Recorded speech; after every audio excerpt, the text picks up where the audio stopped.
Hello and welcome to another Warcraft 3 audio commentary. Today we are streaming live on twitch.tv/Peerby.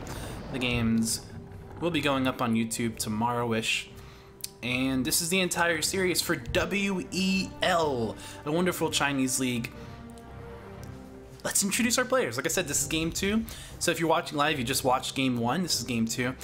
Let's introduce them. We have Coolxian spawning in as the yellow night elf in the lower left. The lower left. Wow. And the map, of course, is Last Refuge 1.3. And his opponent, Cechi, spawning in as the blue undead in the upper right. Right, yes. That's right. So, this looks like he's going... I can never really tell.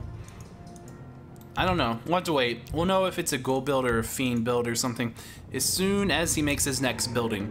If it's another ziggurat, then it's gonna be ghouls. If it's a graveyard, then it's some kind of fiendish play. And he could just tech next to, which would be kind of strange. I don't expect that, but he could. It would be kind of weird. Anyway, so we do see a Scout Wisp going across the map. He's going to just try to find out some intel. You know, what build are you doing, Cechi? Because last game, well, you tried to ghoul rush me. Didn't work out. But this game, you might try it again. So I got to make sure, you know. And indeed, it's going to be ghoul play. That doesn't indicate a ghoul rush or anything, but it does mean at least ghoul harass in the early game. Something that you gotta expect, you gotta prepare for just a little bit. Mainly, you're gonna already be prepared for that as a Night Elf player because of the way you build your base. But it kind of comes down to, you know, how you move this Ancient of War around. Generally, you're gonna want to move them back into your base instead of, like, say, over here, where you can go for a faster creep. So it's kind of nice just to play the ghoul build. It means that the elf has to play a little bit safer and not be quite as crazy. Or if they do want to send this one over there, they have to spend gold on another Ancient of War in their base. I don't really know which one Cheyenne wants to do.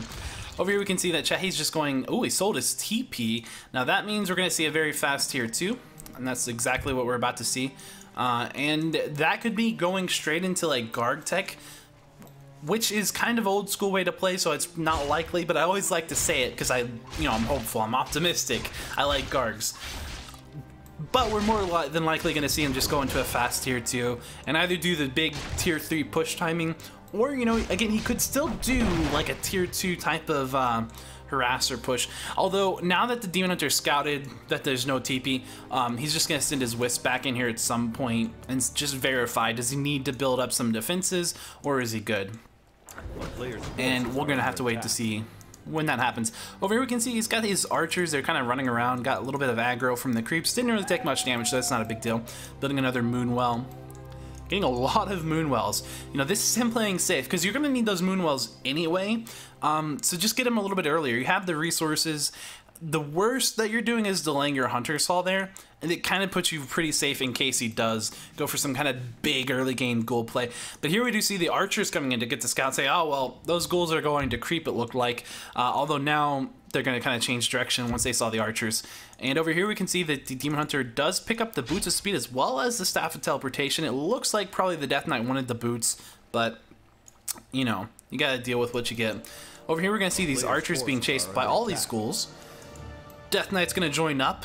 Now the problem here is that these guys can go invisible. They can wake up the creeps and then just go invisible, which is not what you want. Oh, we're going to see, oh, the Demon Hunter will get surrounded, but he does still have that Staff of Teleportation. Lets him get out pretty easily. Over here we're going to see those archers just going to wake up the creeps, go into Shadow Meld, and the ghoul, right, this ghoul is going to take a lot of damage. Wow, almost dying. He's down to 69 life after that. Really, really good play by Mr. Cheyenne here. Oh, but a little bit of a misplay. He's actually going to have to go back into Shadow Meld. He tried to run out just a little bit too quick and takes about 100 damage on that archer.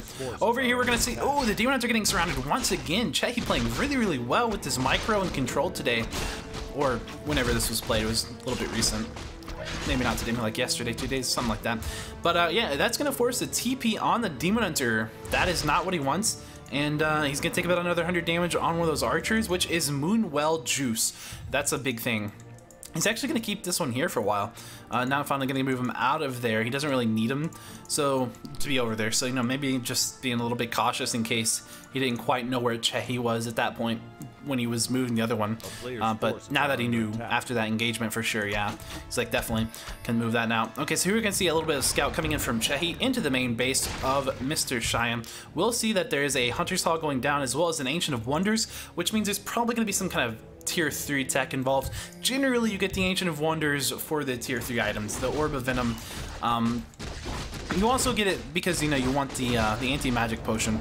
So those are the two nice things about getting this shop. There are other items that are nice. Clarities are nice. You can put that on your panda, which you will. He's gonna put those, and then moonstones can be nice as well. But generally, if you get the shop, you're doing it because you want the late game items, and everything else is just a bonus. That's not always the case, but in versus undead, I would say it probably is. It gets, especially this kind of like fast tech undead. You know, it's like, you know, he's going for like tier 3 probably for fast teching, so you're probably going to go for tier 3 as well as the elf player. Hold on.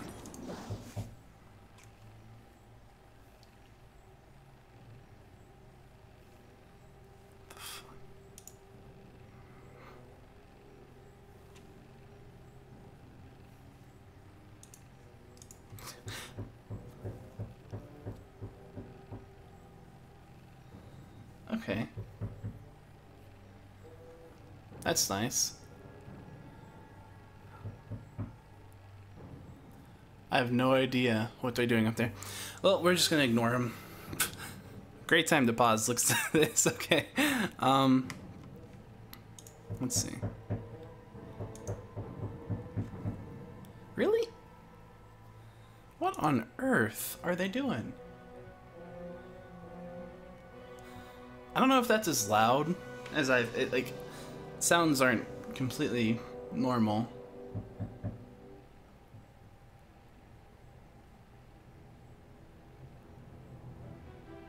Okay. Hopefully it stopped. Jeez. Okay. Wow. That's... Nope.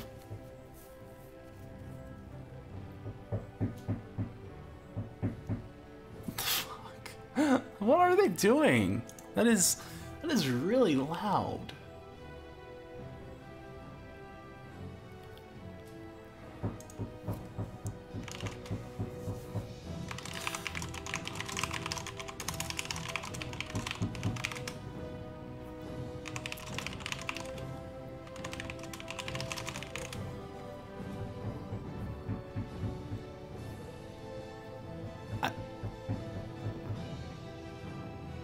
I'm just asking chat right now if that's like really loud audible, because if it's not, then we can just keep going. Okay, it sounds like no one else can hear it. All right, whatever. That's one danger when you're monitoring mics. Sometimes volumes are weird. I don't know. Anyway, so if no one else has got the problem, then let's go. Let's go ahead and get back into this. And, oh, the Naga gets killed by the creeps. So actually it's a deny. So that's actually really good for Cechi. Chechi's over here. He is going to go ahead and go right into the Night Elf player base. We will go ahead and see the Demon Hunter taking a little bit of damage, not a lot. And since he's up out of the Moonwells and everything, he's just going to be pretty hero and start chasing down ghouls. Chechi's going to try to block him, but how much can he really do right now? And the answer is not a whole lot. He's, you know, well, actually, that's like the only thing he can do is try to block, and that's it. And it's going to work fairly well. I get a little distracted by that tapping. It just distracts me. Sorry. I'll try to focus.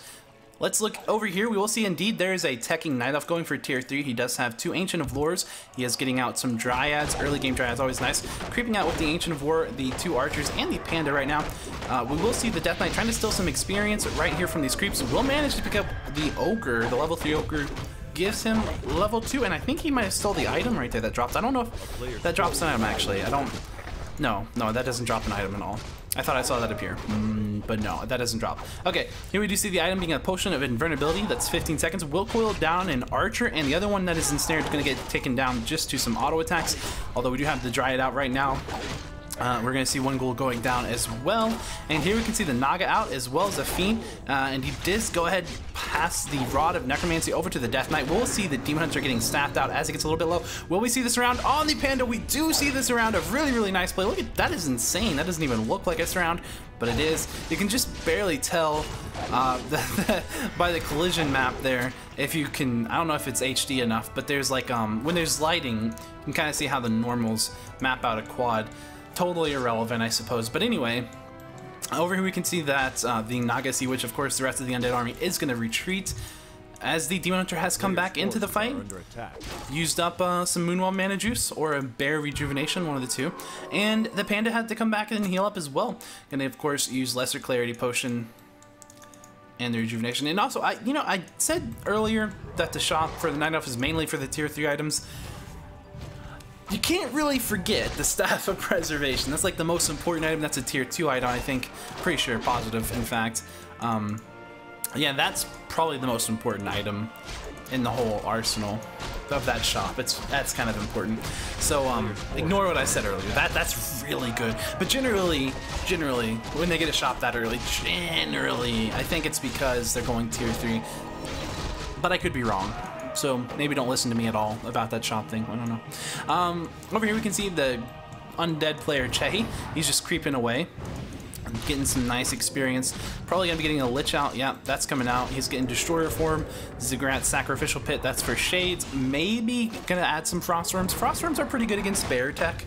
They're really, really good actually against Bear Tech, but not so good if he gets a lot of Dryads. If he gets a lot of Dryads, then it's not as good. But of course, just because Frostworms can't hit the Dryads, and Dryads are fairly good at picking off Frostworms because they have that poison and it stacks for every Dryad.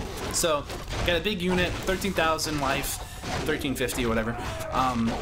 And the Dryads sit there, they're poison attacking and stacking. So even though it's, even if the Frostworm's kiting like over trees or something to avoid being hit, it still takes a lot of poison damage. So Dryads are really good against Frostworms, but it's not the end of the game. You can still make him. I don't even know if he's going to make Frostworms or not. He may not. Looks like he's got an Acolyte coming out to do something. Maybe build it? Yeah, there's the Boneyard. Very nice. Of course, he does have the Orb of Corruption on the Lich, and he's going to try to, looks like, let the Death Knight get out of here, let the experience go over to these two heroes. Ideally, you want level 3 on the Naga, but it's not... I would almost say it's worth it to give level 3 to the Lich and keep the Naga at 2. But the Naga's level 3 Frost Arrow is pretty good. Or the Forked Lightning, which is also really good. You can go both. Both are really, really good. It depends on what you wanted to use the Naga for, right? If you want to use the Naga to like shut down the Demon Hunter a little bit, Frost Arrow is probably where you want to go. Although you can make a good argument against using Forked Lightning as well, just because Forked Lightning is a nuke, and you can generally nuke the heroes out. So I don't really know which one's better, but we'll try to see which one Cechi gets at level 3, because he just got it. He goes for Forked Lightning.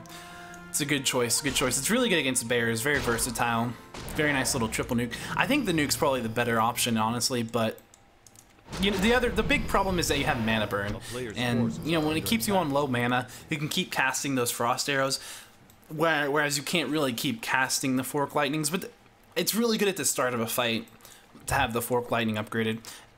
So however you want to look at that. Here we can see the Demon Hunter. The items really good. It has a Rune of Bracers, 33% less magic damage, of course, a really good item. Potion of Lesser Invulnerability, Orb of Venom, Potion of Healing, Staff of Teleportation, and Boots of Speed. Great items all around. We do have a Whisper here from Cheyenne. Cechi's going to take that down. Will it get detonated? No, it won't. Without here, the rest of Cheyenne's army, we do see it pretty evenly distributed between bears and Dryads, 4 on each unit count. And let's take a look. We can see that sets him to 48 out of 50 food. The 2 Ancient of Lore is just sitting here waiting. Does have another Moonwell going down. He wants to get into upkeep probably fairly soon. Here we can see a little bit of a fight going down, maybe. We do have 2 Destroyers coming out. Of course, this isn't quite the position Cechi wants to be fighting in, because he does have a Worm on the way, but he's going to fight anyway because it's not bad uphill, and that gives those guys, those Dryads in the back, a little bit of a mischance. Not if they're attacking the Destroyers, though, so he needs to get those guys out of there. But that guy's going really low on life. We're going to see him pulling the creeps now. Chase kind of wedged in between, but he is already taking out quite a few of those bears. We're going to see that Lich taking a lot of damage. Will he get a quill? He does get a quill, and he is actually going to be just fine getting into the back of that. We'll see another destroyer going down, or the first destroyer going down. In fact, and here comes the worm into the fight at this point. Will he go for the panda? It looks like he's going to try to focus the panda down. There is no staff of preservation on the demon hunter and no item slots to pick that up, so he's going to have to make room to cast that over, but unfortunately he just was not quite fast enough because Che picked up the staff of preservation and the panda goes down, and now there was really no way for Cheyenne to get out of that, and he ended up losing the game. So not a very long game, but 13 minutes, that's about 20 minutes or so. A little bit longer because of the tapping on the floor above, but that's okay. So that's game 2, which means it is 1-1, and that means there's a game 3, and that means we're gonna watch it. So we're gonna do that here in just a minute. Stay tuned if you'd like.